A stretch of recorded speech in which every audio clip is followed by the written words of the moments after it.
Bismillahirrahmanirrahim. Assalamualaikum warahmatullahi wabarakatuh. Perkenalkan, nama saya Tamsir Rinaldi dengan NIM F1C020141, jurusan Teknik Mesin, Fakultas Teknik, Universitas Mataram. Baik, pada kali ini saya akan presentasikan makalah hasil penelitian yang berjudul daur ulang oli bekas menjadi bahan bakar cair untuk minimalisir menipisnya minyak bumi dan mengurangi pencemaran limbah B3 di Indonesia. Latar belakangnya, meningkatnya konsumsi bahan bakar fosil menurut Ainul Gori September 2017 sangat lama menjadi rumor global untuk diatasi bersama. Penggunaan bahan bakar fosil yang sangat besar-besaran di berbagai belahan dunia menimbulkan beragam masalah.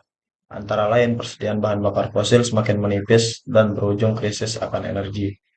Untuk mengurangi pesatnya penggunaan bahan bakar fosil, pemerintah sengaja menerbitkan berbagai aturan tentang pembatasan jumlah kendaraan, penghapusan subsidi bahan bakar, serta upaya-upaya perbaikan daya guna mesin terutama di bagian transportasi yang merupakan penggunaan bahan bakar yang paling besar. Produksi minyak dunia diperkirakan sudah mencapai puncaknya pada tahun 2000. Ini berarti eksplorasi minyak bumi sudah maksimal dan selanjutnya akan mengalami penurunan.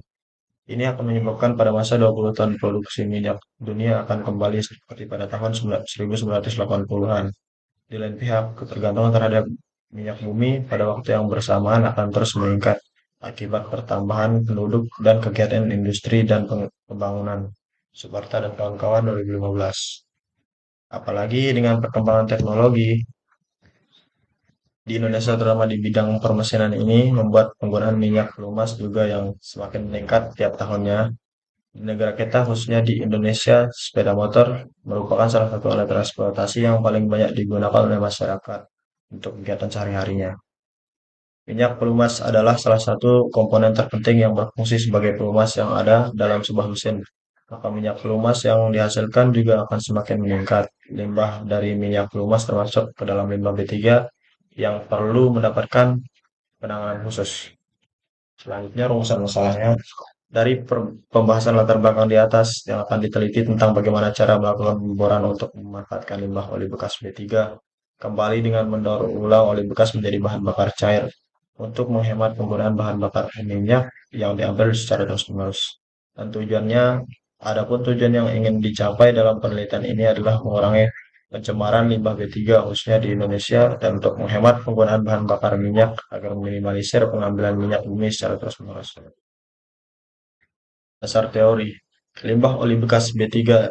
Istilah B3 merupakan singkatan dari bahan beracun dan berbahaya. Oleh karena itu, pengertian limbah B3 dapat diartikan sebagai buangan atau limbah yang berjenis dan konsentrasinya mengandung zat beracun dan berbahaya sehingga secara langsung atau tidak langsung dapat merusak lingkungan, mempengaruhi kesehatan dan mengancam kelangsungan hidup manusia serta organisme lainnya.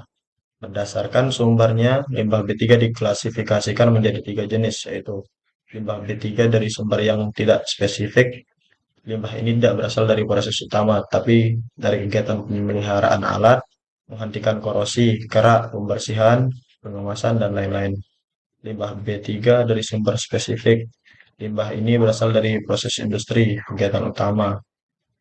Limbah B3 berasal dari sumber lain. Limbah ini berasal dari sumber yang tidak terduga seperti produk kadaluarsa, sisa kemasan, tumpahan, dan limbah produk yang tidak memenuhi spesifikasi.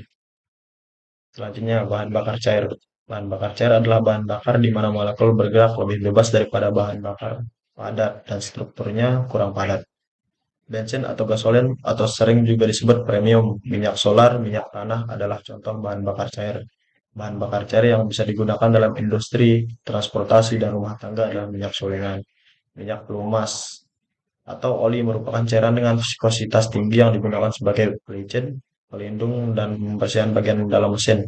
Pada oli huruf SAE yang merupakan singkatan dari Society of Automotive Engineers adalah kode yang digunakan sebagai kode identifikasi. Minyak pelumas yang diperuntukkan bagi mesin-mesin industri atau kendaraan biasanya berasal dari lube oil stock. Secara umum, semua minyak bumi dapat diolah menjadi oli pelumas. Tetapi Tidak semua minyak bumi dapat menghasilkan minyak pelumas secara ekonomis serta menguntungkan. Berdasarkan bahan bakunya, minyak pelumas dapat dikelompokkan menjadi tiga. Satu, minyak pelumas dari tumbuhan atau binatang, lemak binatang. Dua, minyak pelumas sintetis. Tiga, minyak pelumas dari mineral minyak bumi, petroleum. Selanjutnya, kualitas minyak pelumas. Kualitas minyak pelumas yang paling penting diantaranya adalah satu, densitas didefinisikan sebagai perbandingan antara massa bahan yang diukur pada suhu tertentu dengan volume dari bahan tersebut. Dua, viskositas dari pelumas merupakan ukuran dari tahanan fluida untuk mengalir atau kekentalan yang ada pada pelumas tersebut. Tiga, indeks viskositas didefinisikan sebagai ukuran perubahan dari viskositas terhadap perubahan suhu dia mana apabila terjadi kenaikan suhu maka akan menyebabkan turunnya harga dari viskositas. 4. Flash point menjelaskan kondisi di mana suhu terendah dari uap minyak dengan campuran udara bereaksi menyala bila terdapat api. Yang kelima, fire point adalah suhu terendah di mana uap minyak dengan campuran udara dapat terbakar habis. Pirolisis. Pirolisis ini adalah proses dekomposisi termal tanpa adanya oksigen sama sekali. Proses dekomposisi termal. Pirolisis juga sering disebut sebagai devolatilasi. Jenis produk yang dihasilkan dari pirolisis adalah arang, minyak, dan gas. Gas dari pirolisis dapat dibakar secara langsung. Gas dari pirolisis dapat dibedakan menjadi gas yang tidak dapat dikondensasikan seperti CO, CO2, CH4, dan lain-lain. Dan gas yang dapat dikondensasi dihasilkan minyak pada proses kondensasi dari gas yang terbentuk. Metode pengolahan minyak pelumas bekas. Minyak pelumas bekas merupakan salah satu alternatif sebagai sumber-sumber pemenuhan kebutuhan energi. Tujuan pemrosesan minyak pelumas bekas adalah sebagai upaya meningkatkan mutu melalui proses-proses recycling dan refining sehingga menjadi produk-produk yang dapat digunakan kembali seperti bensin dan heavy oil. Bensin yang diperoleh dari pengolahan minyak pelumas bekas dapat digunakan dalam mesin auto. Tetapi minyak pelumas bekas tersebut dimurnikan terlebih dahulu. Di bawah ini dijelaskan metode-metode pengolahan minyak pelumas bekas. Ada tiga, yaitu satu, thermal cracking process, dua, hydrocracking process, tiga, pyrolysis process. Selanjutnya, metode penelitiannya. Penelitian ini menggunakan metode elektrokoagulasi dengan elektroda aluminium. Limbah minyak pelumas didapat dari bengkel di sekitar kota Banjarbaru, Kalimantan Selatan. Penelitian ini dilaksanakan di Laboratorium Operasi Teknik Kimia, Program Studi Teknik Kimia, Universitas Lambung, Makurat. Penentuan konsentrasi Fe dengan analisis kuantitatif menggunakan UV vis spektrofotometri. Alat utamanya ada 6, yaitu hot plate and stirrer, adaptor, reaktor, elektroda aluminium, elektroda stainless steel, magnetik.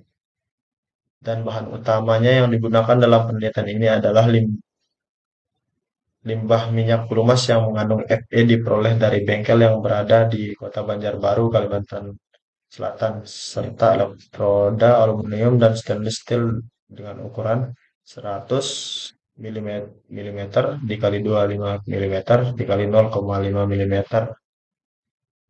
100 dikali 5 mm, 100 mm dikali 50 mm dikali 0,5 mm, dan 100 mm dikali 75 mm dan 0,5 mm. Kesimpulannya, berdasarkan penelitian yang telah dilakukan dapat diambil kesimpulan sebagai berikut. Penurunan kandungan logam Fe dalam limbah minyak pelumas yang paling besar setelah proses elektrokoagulasi 26,47 ppm pada 24 voltase 3 jam dan ukuran plat 100 mm dikali 75 mm dikali 0,5 mm. Semakin lama waktu, semakin besar ukuran plat dan semakin besar tekanan yang digunakan maka semakin besar penurunan kandungan logam Fe dalam limbah minyak pelumas. Sekian dari saya, terima kasih. Assalamualaikum warahmatullahi wabarakatuh.